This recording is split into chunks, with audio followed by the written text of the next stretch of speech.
हम लोग क्या कर रहे थे, इंटरिम बजट। हाँ, डेफिनेशन हो गया था इंटरिम बजट,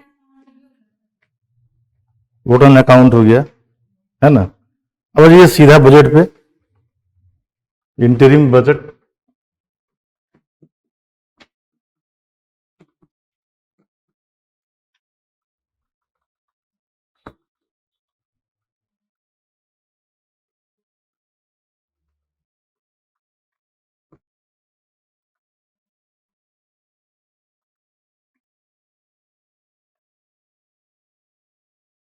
तो हम लोगों ने देख लिया अंतरिम बजट किसको कहते हैं, और उसमें अंतरिम बजट में वोट ऑन अकाउंट पास किया जाता है, यानी कि सामान्यतः 2 महीने के लिए सरकार के खर्चे के लिए पैसे मांगे जाते हैं संसद के द्वारा, संसद से, है ना।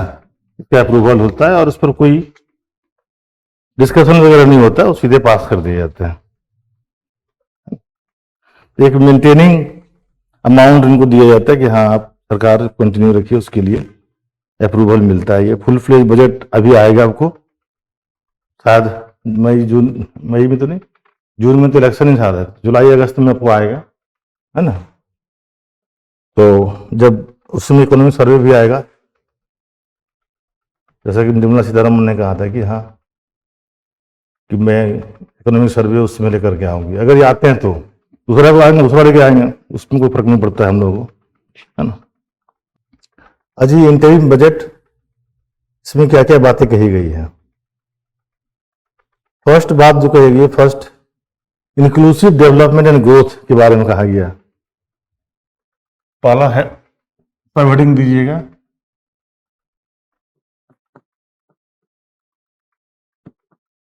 इंक्लूसिव डेवलपमेंट क्या होता है ये।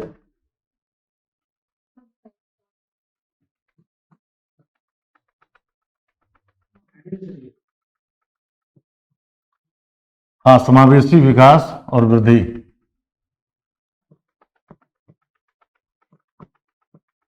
कई सारे सब हेडिंग होंगे, है ना, तो सब हेडिंग करके डालते जाइएगा। इंक्लूसिव डेवलपमेंट बताए थे आपको कि development which includes the lower section of society. Lower section means deprived section, poor person, है ना, poor segment of society, schedule caste, schedule tribe, हमारे यहाँ जैसे बांटा गया इस तरह से है ना। Even people of remote area, everybody has to be included in the development and growth, है ना। ग्रोथ और डेवलपमेंट का डिफरेंस बताया था आपको, अगर याद हो थोड़ा बहुत तो, है ना। ग्रोथ क्या होता है, ग्रोथ क्या है, एक स्टैटिस्टिकल डेवलपमेंट बताता है कि एक मैथमेटिकल डेवलपमेंट डेटा बताता है कि कितना ग्रोथ हुआ है ना। तो ग्रोथ इज नॉट एकदम से सिनोनिमस विद दी डेवलपमेंट। ऐसे तो हम लोग लिखते हैं कई बार कि हिंदी में तो और भी ज्यादा समरूप शब्द के रूप में इस्तेमाल किया जाता है ग्रोथ, है ना। विकास बोलेंगे, वृद्धि बोलेंगे, विकास अंतर भी नहीं आता, लेकिन समान तौर पे अगर हम समझिए, ध्यान रखिएगा कि ग्रोथ हम बोलेंगे जब हमारा तो मैथमेटिकल या स्टैटिस्टिकल ग्रोथ दिखेगा, हमारा जीडीपी हमारा बढ़ गया 6%, 7% हो गया, दैट इज ग्रोथ, है ना। तो ग्रोथ इज स्टैटिस्टिकल ग्रोथ और development is qualitative growth, quality of life, है ना। जैसे स्टैंडर्ड ऑफ लिविंग बढ़ा कि नहीं बढ़ा लोगों का, पॉवर्टी कम हुआ या नहीं कम हुआ, एजुकेशन लेवल बढ़ा हमारा, तो ऑल दो थिंग्स कम्स अंडर डेवलपमेंट। तो पहले सब कुछ बता चुके हैं आप लोगों, है ना, सिर्फ वैसे याद दिला रहा है। इसके अंदर ये कह रहे हैं देखिए कि human and inclusive approach of provisioning up to village level. तो सब हेडिंग लिखेंगे इंक्लूसिव डेवलपमेंट एंड ग्रोथ, है ना। Growth means growth, statistical growth of a country, जैसे जीडीपी बढ़ गया, मान लीजिए 7 से 8% हो गया, तो that is growth. Development includes growth, development में ग्रोथ शामिल होगा, but development is basically A qualitative parameter. Quality of human life बढ़ा कि नहीं बढ़ा, जैसे गरीबी कम हुई कि नहीं, है ना, एमएमआर कम हुआ है कि नहीं हुआ, या सेक्स रेशियो बढ़ा कि नहीं, इस तरह की चीजें जो सोशल पैरामीटर्स हैं, है ना, उस पे भी आना चाहिए, उस पे बेहतर होना चाहिए, पॉवर्टी भी कम होना चाहिए, then it is development. First point है इसमें, human and inclusive growth of provisioning up to village level through ग्रामीण स्तर तक प्रावधान के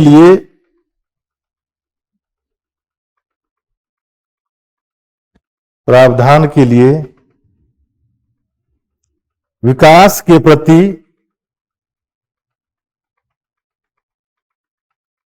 मानवोचित एवं समावेशी दृष्टिकोण निम्न प्रकार अपनाया गया है। Human and inclusive approach of provisioning up to village level through approach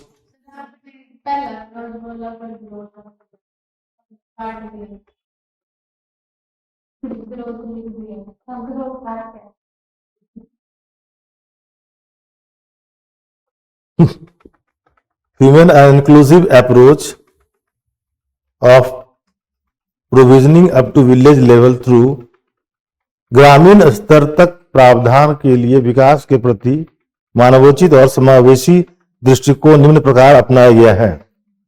कह रहे हैं कि जो हमने डेवलपमेंट अपनाया है, अप्रोच अपनाया है, वो इंक्लूसिव है और ह्यूमन है, मतलब मानवीय अप्रोच है हमारा, है ना।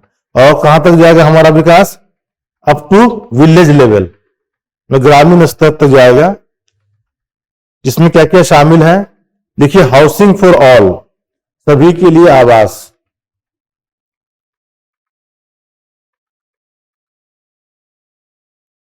सेकेंड, हर घर जल, हिंदी में लिखे हर घर जल। Third, electricity for all,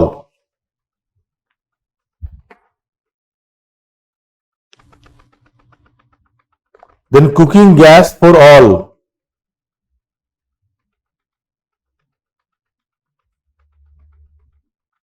bank accounts and financial services for all,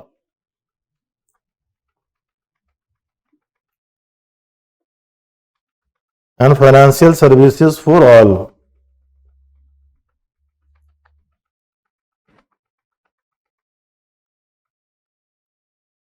free ration for 80 crore people,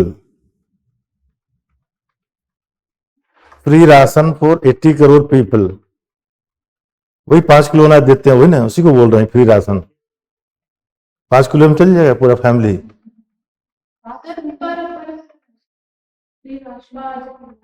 for all, for 80 crore people, इस मेंबर आती है तुम्हारे यहाँ? किसके यहाँ आता है? किसी के आता है? तो पता चलेगा ना कि हाँ वाकई 80 करोड़ किसको ले रहे हैं। तो मिडिल क्लास में भी तो इसमें आएंगे, और कौन आएगा? 80 करोड़ गरीब तो नहीं है देश में।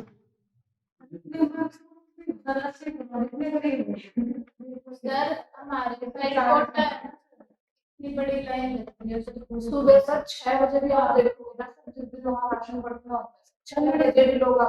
वो तो ठीक है, बीपीएल वाले लोग आते हैं सारे।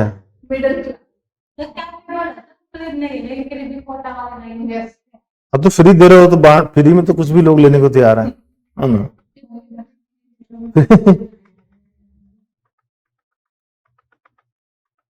चलो, ये कह रहे हैं कि हम सबको फ्री दे रहे हैं, 80 करोड़ लोगों को खाना राशन फ्री दे रहे हैं।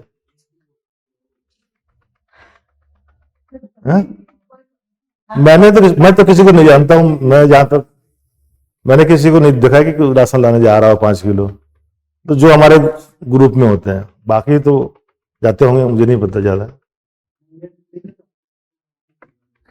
आपको नहीं मिलता, आप जाते नहीं है वहां, तो कुछ करना नहीं होता, सुनते राशन, सिर्फ आधार कार्ड दिखाइए और राशन लेके आ जाइए। राशन कार्ड तो उनका बनता है ना जो बीपीएल एपीएल में रहेंगे, सबका थोड़ी बनेगा। आप इनकम टैक्स पे करोगे थोड़ा राशन कार्ड बनेगा तुम्हारा। सर जो बीपीएल होता है सिर्फ वो नहीं मिलता है। 80 करोड़ है। सर क्या बात कर रहे हो? सर सरकार का रही, हमारे यहाँ गरीबी 20% 30% है, आप करो 80 करोड़। सच में बीपीएल को मिलता है सर। हाँ। तो बीपीएल कितने हैं वही तो मैं कह रहा हूँ, सरकार के। फिर राशन कार्ड का भाई वो तो मैक्सिमम 32 करोड़ हो गए, मैक्सिमम वो, उससे ज्यादा नहीं होंगे, है ना। ये 80 करोड़ को दे रहे हैं, ये दे रहे हैं आपको, एनएफएससी पढ़ाए थे आपको, नेशनल फूड सिक्योरिटी एक्ट, उसके तहत जो है लोगों को दिया जा रहा है फ्री में। और ये कोरोना के बाद, कोरोना के समय शुरू हुआ था, वो अभी कंटिन्यू हो रहा है, सो ही कह रहे हैं। फ्री राशन सबके यहाँ 5 किलो का अनाज आता मोदी जी का। हाँ ठीक है, तो नेक्स्ट लिखिएगा, minimum support price for the producer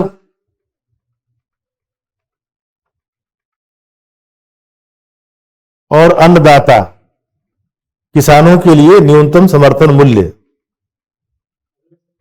इसी में हाँ कर सबके लिए क्या क्या कर रहे हैं, ये किए हैं इंक्लूसिव ग्रोथ के लिए। किसानों के लिए न्यूनतम समर्थन मूल्य, वो मान नहीं रहे हैं किसान, जो किसान मांग रहे हैं वो नहीं मान रहे हैं।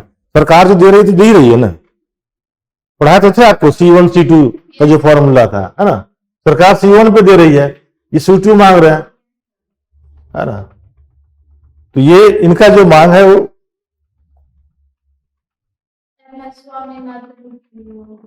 हाँ स्वामीनाथन कमेटी के रिपोर्ट के हिसाब से मांग रहे हैं कि कितना हमको मिलना चाहिए, है ना। तो वो अपने हिसाब से दे रहे हैं, वो कमीशन का जो रिपोर्ट है उनके हिसाब से देते हैं हर साल। ये प्रॉब्लम वहां पे है, बाकी दे ही रहे हैं ना, ऐसा तो नहीं है। और ये कह रहे हैं कि हर साल साल दर साल इसको बढ़ाया जा रहा है, तो बढ़ भी रहा है, ये भी बात सही है। लेकिन किसान उससे सेटिस्फाइड नहीं है, चाह रहे हैं कि C2 पे मिले और इसकी गारंटी मिले कि हाँ ये सरकार न भी खरीदे, प्राइवेट भी खरीदे, तब भी उनको मिलता रहे, बस इसी के लिए आंदोलन चल रहा है आपका। नेक्स्ट सब हेडिंग दीजिएगा, सोशल जस्टिस। सोशल जस्टिस, सामाजिक न्याय।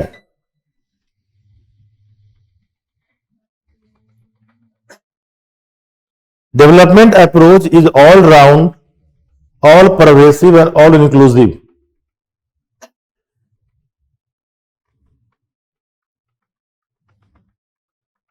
Development approach all round, all pervasive and all inclusive। हमारा विकास सर्वांगीण, सर्वस्पर्शी और सर्वसमावेशी है। सर्वस्पर्शी,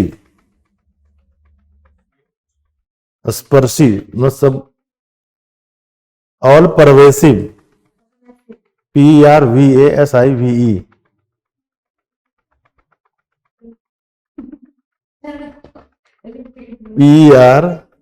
PERVASIVE, pervasive and all inclusive. विकास हमारा कैसा है, सर्वांगीण, सर्वस्पर्शी और सर्वसमावेशी है। It covers all caste and people of all level, जिसमें सभी जातियों एवं सभी स्तरों के लोग शामिल हैं।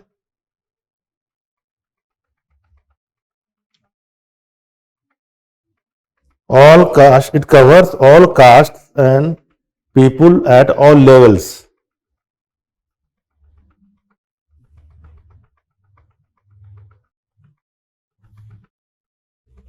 The vision of the government is to make India विकसित भारत। सरकार का दृष्टिकोण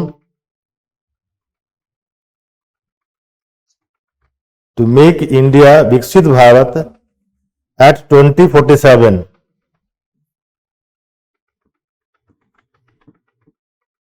47 दृष्टिकोण 2047 तक विकसित भारत बनाना है, डेवलप्ड इंडिया। डेवलपिंग से हो जाएगा हमारा देश डेवलप्ड, ये इनका विजन है, 47 तक करना है।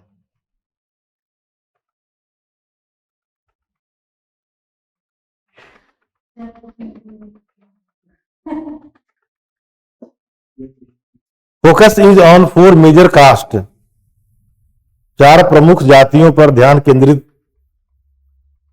करने की आवश्यकता है। नए नए जाति पैदा कर रहे हैं क्या?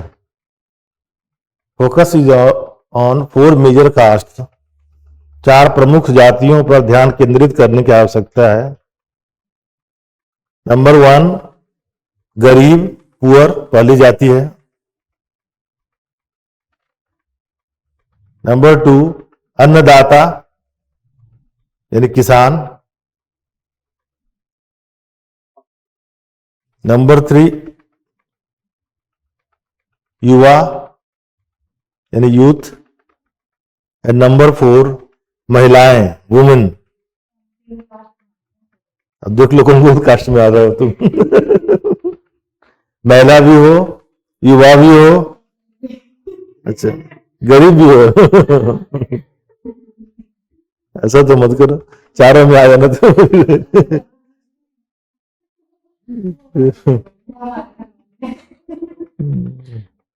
अच्छा कास्ट शब्द क्यों इस्तेमाल करते हैं पता नहीं, जानबूझ के उन्होंने किया है। जाति शब्द का इस्तेमाल किया है ना, क्लास भी कर सकते थे लेकिन नहीं, कास्ट करते हैं। बताइए, लोग जाति को मिटाने की सोचते हैं, इनको बढ़ाने के लिए सोचते हैं। पहला लिखिएगा,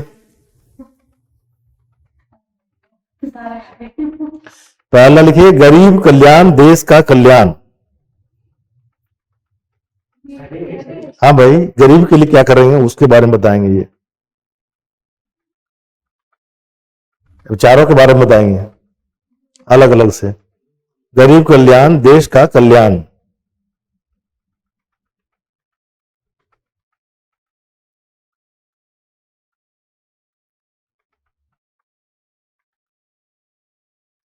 The government has assisted 25 crore people,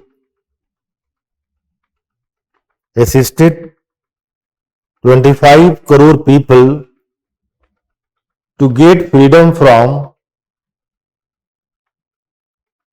multi-dimensional poverty।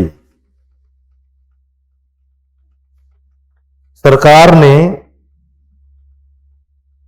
25 crore लोगों को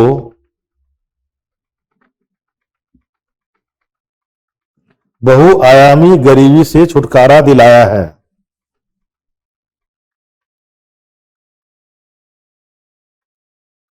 बहुआयामी गरीबी से छुटकारा दिलाया है।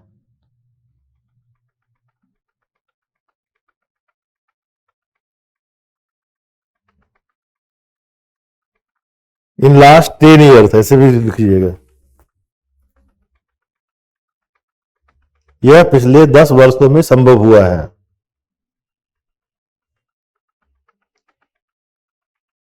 पच्चीस करोड़ गरीब को तो अमीर बना दिए, ये कह रहे हैं, फिर भी 80 करोड़ लोगों को राशन दे रहे हैं। तो ये 25 करोड़ लोगों को गरीबी रेखा से निकाल रहे हैं ये। मल्टी डायमेंशनल पॉवर्टी क्या होता है, थोड़ा सा उसके बारे में लिखिए कि multi dimensional poverty is an index developed by UNDP. UNDP द्वारा जारी किया जाने वाला एक इंडेक्स है, डेवलप्ड बाय यूएनडीपी।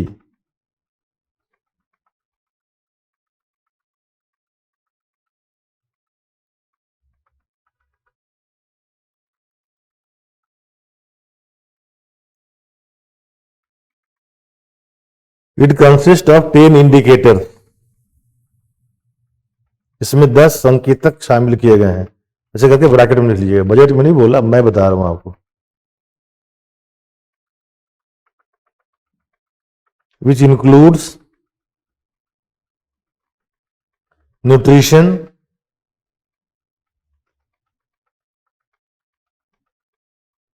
हेल्थ, 10 संकेतक शामिल किए गए हैं इसमें। हेल्थ, स्वास्थ्य, second education, and third standard of living.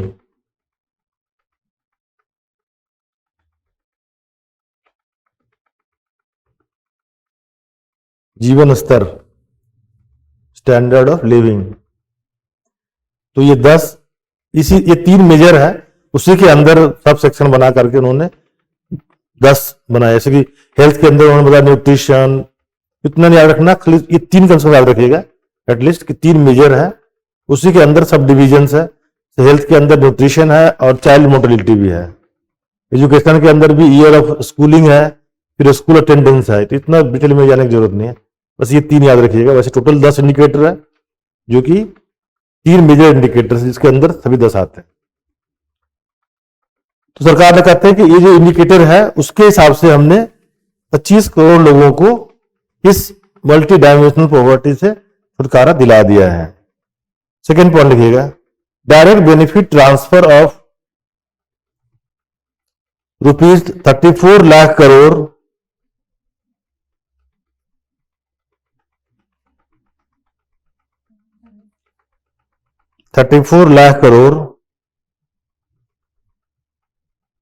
from the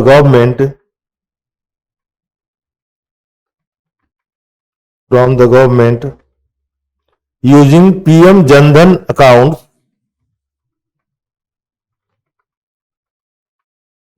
accounts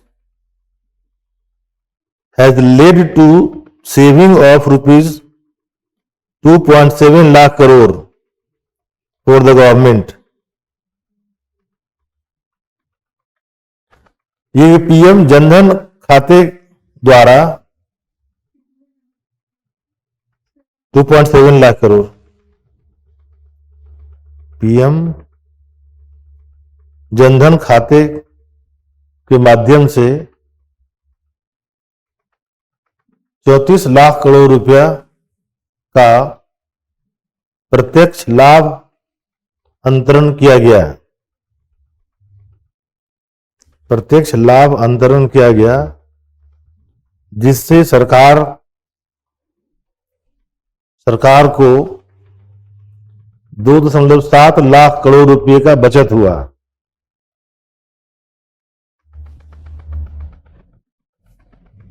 बचत हुआ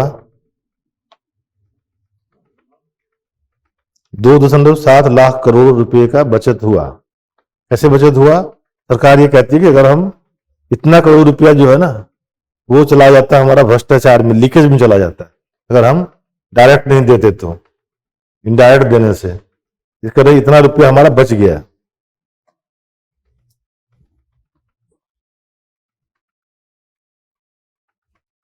नेक्स्ट थर्ड पॉइंट होगा कि PM Svanidhi has provided credit assistance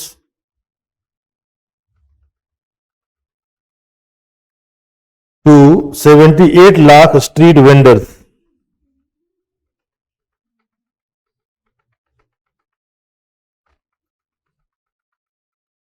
Credit assistance to 78 lakh street vendors।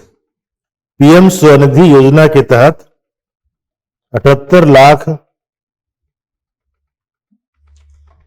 फेरी वालों को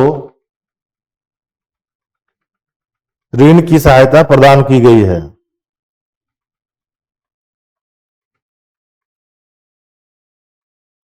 पीएम स्वनिधि स्कीम जो फेरी वालों के लिए जो है क्रेडिट देने के लिए का एक स्कीम है, जिसमें कि विदाउट कोलैटरल जो है उनको ऋण दिया जाता है।